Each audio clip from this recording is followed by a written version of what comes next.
आदमी ने लैंडमाइन देखी पर अनदेखा कर पार कर गया। तभी पीछे आ रहे अनजान कमांडर का पैर उस पर पड़ी डिगा और वो डर के मारे जम गया। उसने देखा कि यह प्रेशर रिलीज माइन है जो जरा सा हिलने पर भी तुरंत फट जाएगी। कमांडर ने पत्थर लाने का हुक्म दिया पर उसने पिस्तौल तान दी। अपने सताने वाले की ऐसी हालत देख वह मन ही मन खुश हुआ और उसे धमकाते हुए पीछे हटने लगा। उसे जाते देख कमांडर निराश हो गया। ढलान से नीचे उतरते ही उसे धमाके की आवाज सुनाई दी। उस मतलबी कमांडर का काम तमाम कर वह अकेले ही अपनी मंजिल की ओर चल पड़ा। वह भाग रहे अमेरिकी नेविगेटर को मारकर कमांडर की जगह लेना चाहता था। जैसे ही उसने निशाना साधकर गोली चलानी चाही तो उसे अचानक कुछ गड़बड़ी या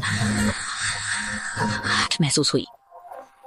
जब स्नाइपर ने अमेरिकी पायलट पर निशाना साधा तो उसे पता नहीं था कि यह एक चाल है। जैसे ही वह करीब जाने लगा बर्फ में छिपा पायलट अचानक सामने आया और स्नाइपर को मार गिराया। लेकिन इससे पहले कि वह राहत की सांस ले पाता उसने देखा कि दुश्मन की टैंक यूनिट आ पहुंची है तो पायलट को जान बचाकर भागना पड़ेगा। वे उसके पीछे क्यों थे? दरअसल कुछ घंटे पहले अमेरिकी विमान निगरानी मिशन पर थे और हाल ही में युद्ध विराम समझौता हुआ था। लगा था कि यह बस एक सामान्य काम होगा पर रडार ने सीज फायर जोन में कुछ हलचल देखी। पायलट ने साथी की बात अनसुनी कर दी और नो फ्लाई जोन में विमान घुसा दिया। तभी उसने जंगल में भारी हथियारों से लैस आतंकवादियों को देखा। हालांकि नो फ्लाई जोन में घुसने से दुश्मन भटक गए। उन्होंने तुरंत स्कड मिसाइल दागी और विमान को मार गिराया। मजबूरन दोनों पायलटों को पैराशूट से कूदना पड़ा। इसके बाद वह पास की झाड़ियों में छिप गया। दूरबीन से उसने देखा कि उसके साथी को पकड़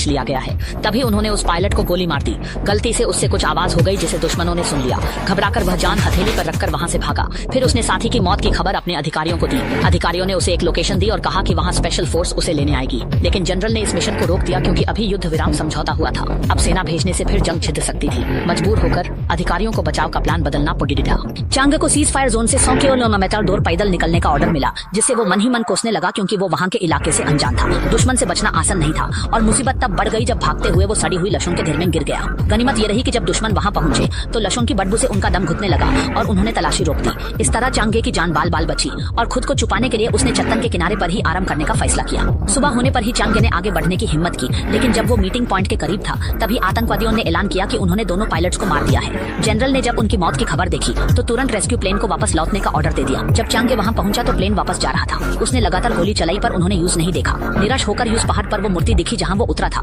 तो वो बिना रुके वहां की तरफ भागा। उसने लोकेटर ठीक किया और जनरल ने रडार पर कोऑर्डिनेट्स देखकर खुद बचाने निकल पड़े। उधर आतंकवादियों को भी लोकेशन मिल गई और वो पीछे पड़ गए। ऐसा लगा कि अब चांगे का खेल खत्म होने वाला है। रेस्क्यू टीम ने वहां पहुंचकर आतंकवादियों पर जबरदस्त हमला किया। आखिर में चांगे ने पूरी ताकत से छलांग लगाई और प्लेन पर चढ़ गया। इस तरह वो दुश्मन की पकड़ से निकल गया।